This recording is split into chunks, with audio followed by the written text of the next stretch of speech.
Thanks for listening to our daily devotional. Lesson today is, where did you get that idea? You ever get in religious discussions with anybody? I mean, you think about it, and it's odd to call it a religious discussion instead of a personal discussion. Because whenever you begin to talk to them, you hear things like, you need to just attend the church of your choice. Find one that you like. Well, you go and you find salvation by faith only. No, obedience is essential. No, baptism as an infant is essential. No, baptism as a believer is essential. Baptism doesn't matter. Worship in truth, heartfelt. Just let the Spirit guide you. How many churches are there? Well, there's only one church. Well, there's only my denomination. Well, there's this group over here. You're a member of a cult. Baptism, teachings of faith, teachings of worship, so many different things. And you begin to wonder and you say, where did you get that idea about any and all doctrines? And people look, and most of the time they simply don't want to answer.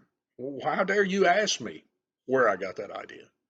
Well, in our reading yesterday, we found a biblical basis for it. In the book of Luke, the 20th chapter, in verse 1, it says, "It came to pass that as Jesus taught the people in the temple, that he preached the gospel, the chief priests and the scribes came unto him with the elders, and spake to him, saying, Tell us, by what authority doest thou these things? Who is it that gave thee this authority? Jesus answered and said, I'll also ask you one thing, and answer me. The baptism of John, from whence was it? Of heaven or of men? Well, they reasoned with themselves, saying, If we shall say from heaven, he'll say, Why then did you believe him not? But if we say of men, all the people will stone us, for they be persuaded that John was a prophet. And they answered and said they could not tell whence it was. Well, Jesus said unto them, Neither I tell you by what authority I do these things.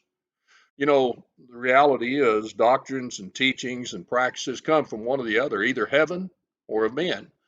But too many, sadly, like the Jewish leaders of that day, are more concerned about self, their standing, their position, rather than looking. And they actually, like the Jews did, look to God and say, You can't tell. Just go your way. Well, it's obvious Jesus felt you and I can tell. You think about the idea in verse 8, whenever Jesus said, Neither I tell you by what authority I do these things.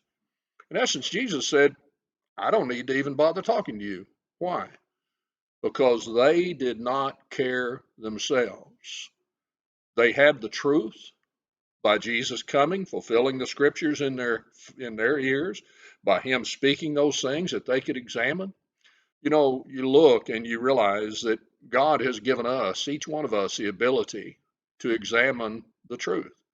Acts 17 and verse 11, we find that there were those who were more noble than those in Thessalonica, in that they searched the scriptures daily whether these things were so. You see what they're doing?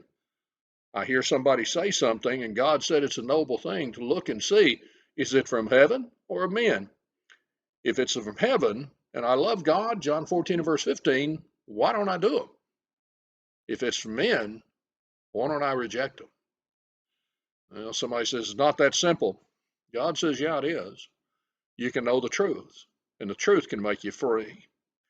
The question is, dare we put our beliefs to question, from heaven or men? Thanks for listening. You have a great day.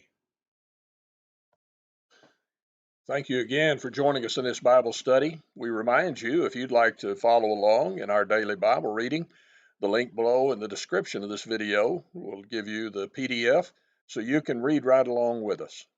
If you have any other questions or if you'd like information on a Bible study, contact us with the information provided on the screen before you.